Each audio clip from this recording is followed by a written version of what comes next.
What's the meaning of conversely?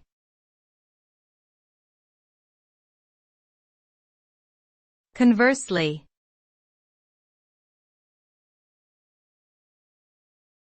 Conversely.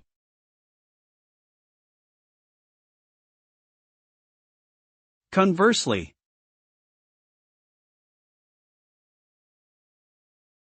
Conversely.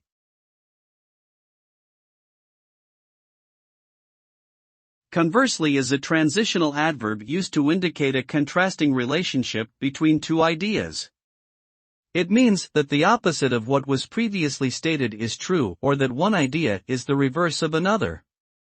For example, if someone says I love dogs, conversely, I don't like cats, they are indicating that their feelings towards dogs and cats are opposite.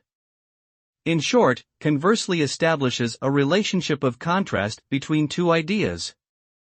It is an important tool in communicating effectively, as it allows for a clearer presentation of opposing viewpoints or ideas.